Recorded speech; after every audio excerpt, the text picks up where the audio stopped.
Bom, pessoal, sejam muito bem-vindos aqui ao canal Aprendizado Cripto, essa série de tutoriais para iniciantes sobre o Bitcoin. Esse é o primeiro vídeo de uma série, de um curso gratuito sobre o Bitcoin, a tecnologia blockchain. Então, o objetivo desse vídeo é explicar de um jeito simples para quem está começando no assunto o que é o Bitcoin afinal, tá? Então, o Bitcoin, ele é uma moeda, como o próprio nome diz, coin, né? Ele é uma moeda, assim como o real, dólar, euro, etc. São moedas, servem como bens para a troca de mercadorias ou serviços. O Bitcoin também tem essa proposta de servir como uma moeda. Ele foi inventado em 2008, com um indivíduo chamado Satoshi Nakamoto, publicou um paper com a proposta do que seria o Bitcoin.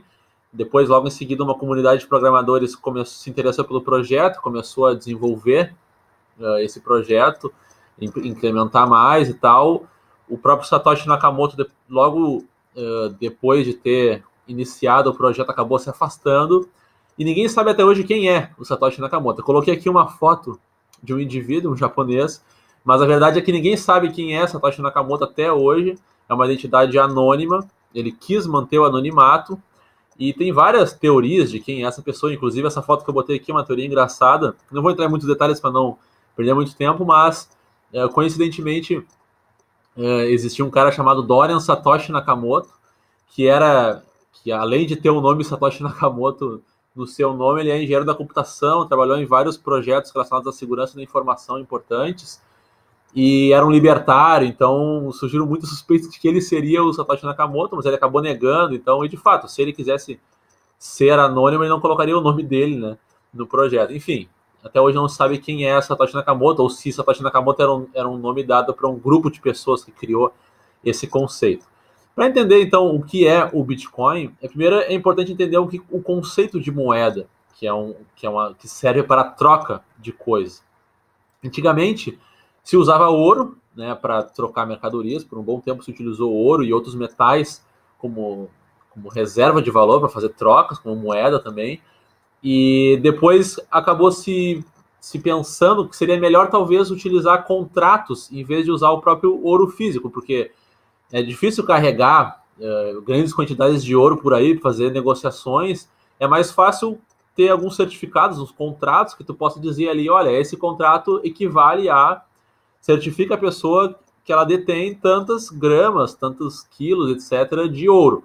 Então era mais fácil levar um papel, né, que representasse aquela quantidade do que o próprio ouro físico, e assim foi o surgimento do papel moeda, e que usava ouro, usava outros metais, e as primeiras moedas elas acabaram tendo lastro, ou seja, o que é uma moeda lastreada? Tem algum bem físico por trás da moeda que garante o valor dela. Então não é só um papel, aquele papel representa um bem físico. Isso significa, é isso que se chama lastro. As moedas, no primeiro momento, elas eram lastreadas, mas com o passar do tempo, com o interesse dos governos de imprimir mais papéis para acelerar a economia e ter políticas governamentais, acabou se desvinculando as moedas dos seus lastros, e hoje em dia nenhuma moeda mais tem lastro. O dólar não tem lastro, o euro não tem lastro, o real muito menos. Nenhuma moeda hoje tem lastro mais. Então, simplesmente são pedaços de papel que o governo determina que aquilo tem um valor, a gente acredita, as lojas aceitam porque é lei, e então o valor real é mandatório do dinheiro hoje. Não existe um bem físico que assegure o valor daquilo. E existem muitas críticas a respeito disso, que eu também não vou entrar em detalhes aqui nesse vídeo, mas só para vocês entenderem que nenhuma moeda hoje é lastreada, e se alguém por acaso trouxe o argumento de que o Bitcoin, porque o Bitcoin também não tem lastro, ele não foi criado com o princípio de lastrear algum bem físico, ele só foi criado realmente como uma moeda, uma tecnologia que pudesse transacionar valor entre os indivíduos sem precisar de uma unidade regulamentadora, sem precisar de uma unidade central que centralizasse o poder e controlasse isso. Esse é o grande benefício. Claro, tem vários outros benefícios, mas esse é um deles. E é aí que está o valor do Bitcoin. Ele não tem um lastro, né? Não é no lastro que está o valor dele. E muitos críticos vão dizer: o Bitcoin não tem valor porque ele não tem lastro. Muito bem, mas nenhuma moeda tem lastro. Então, se é por isso, nenhuma moeda tem valor. O Bitcoin, então, ele é regulado, o valor dele, ele surge a partir do próprio mercado. O mercado é que vai dizer quanto que ele vale. Não é um governo que vai estipular, não tem nenhum órgão centralizador que vai dizer, o Bitcoin vale tanto, Não, é o mercado, é a lei de oferta e demanda. Quanto maior a demanda, maior o preço, vai ter um ponto de equilíbrio entre a oferta de moedas de Bitcoin que tem e a demanda por ele vai ter um ponto de equilíbrio que vai definir o preço. E o Bitcoin é uma moeda deflacionária, ou seja, ela não vai, é escassa. Tá? Então, diferentemente do real, por exemplo, que ele pode ser impresso a bel prazer do governo, se o governo brasileiro hoje decide imprimir mais moedas real, duplicar a quantidade de moedas que circulam na economia, por algum motivo, ele pode fazer isso, vai inflacionar. Quando tu imprime mais moeda, tu inflaciona a moeda, porque a moeda acaba perdendo valor.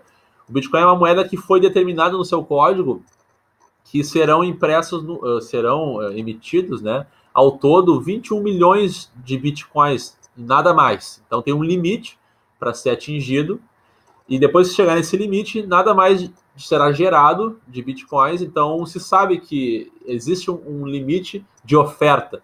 Então por isso é uma moeda deflacionária, não pode ser impressa ao bel prazer de ninguém, tá? Então, resumindo assim, algumas características peculiares que fazem o Bitcoin ter valor e ser cada vez mais aceito, porque hoje, como ele se propõe a ser moeda, hoje já é possível comprar muitas coisas com o Bitcoin. É possível comprar computadores, carros, viagens, roupas, enfim.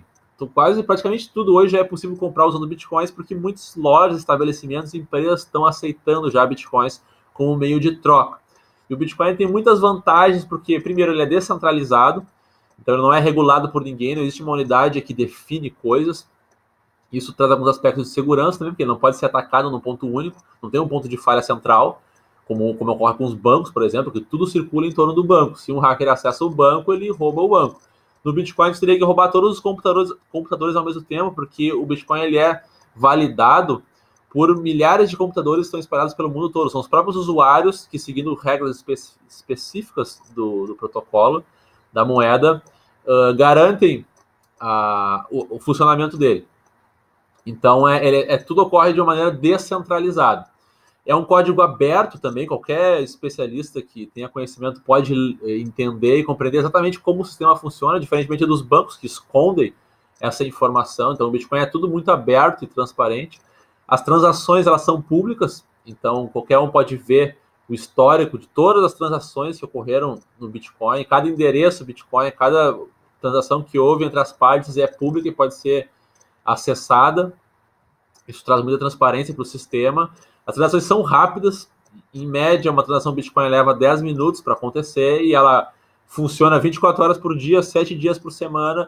Então não é como num banco que tu trabalha só em horário comercial, não faz nada no fim de semana e etc. E tem que esperar não sei quantos dias para cair na conta. Não, o Bitcoin é 10 minutos em média ocorre, a transação é efetuada e depois ela é validada, etc.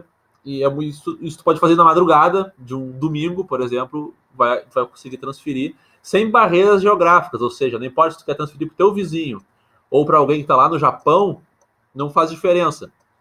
Isso não vai ter diferença em relação à taxa, não vai ter diferença em relação a nada, ou em tempo da transação. Porque o Bitcoin ele é um sistema que funciona com conexões peer-to-peer, ponto a ponto, então ele não se baseia em conexões geográficas ou em barreiras regulatórias de países, como hoje você quer transferir reais então, e para alguém que está lá nos Estados Unidos, vai ter que fazer uma transferência entre bancos de diferentes países. Dá uma dor de cabeça aí, as taxas são altíssimas, demora muito tempo. No Bitcoin não tem isso, porque as carteiras virtuais, tudo ocorre por meio da internet. Então, para a internet, não importa se tu está no mesmo país, na mesma cidade, na mesma rua, ou se tu está em outro continente. E as taxas são muito baixas, por padrão, muito diferentemente dos bancos, que acabam monopolizando o sistema, e a própria infraestrutura dos bancos acaba sendo cara, diferentemente do Bitcoin, que é muito mais eficiente a estrutura como ele é elaborado. Claro que, em relação às taxas, tem muitas coisas para se falar sobre isso, porque ultimamente o Bitcoin, por exemplo, tem enfrentado algumas dificuldades em relação à demanda que teve, e isso aumentou um pouco o valor das taxas por causa da escalabilidade, que é um dos maiores desafios aí no mundo das criptomoedas, conseguir resolver o problema da escalabilidade, que é um assunto que a gente vai tratar com calma depois. Mas, resumidamente, o que tem que entender, assim, o primeiro contato com esse assunto é o objetivo do Bitcoin, que é servir como moeda ou como reserva de valor, para quem quer investir e acha que o valor desse desse bem vai aumentar com o tempo, né? Porque se tu acredita que vai ter mais demanda, como tu sabe que a oferta é limitada, tu acha que vai ter mais demanda, pode comprar isso como investimento ou como servir como um hedge financeiro, ou seja, uma segurança. Eu quero investir um pouco em Bitcoin, quero diversificar meu patrimônio em vários investimentos, um pouco vai ser em Bitcoin também, porque ele não tem uma ligação direta com nenhuma outra coisa, nenhum outro ativo financeiro, não tem nenhuma ligação direta. Então é uma maneira de diversificar. Então tem vários motivos pelos quais a pessoa pode comprar Bitcoins, e ele tem várias vantagens em relação ao sistema monetário tradicional. Recebe muitas críticas de bancos e de governos, principalmente por medo, por receio, por não ter ninguém que controla, então acaba tendo muito receio por trás disso, mas muitos especialistas dizem também que esse é o futuro do dinheiro.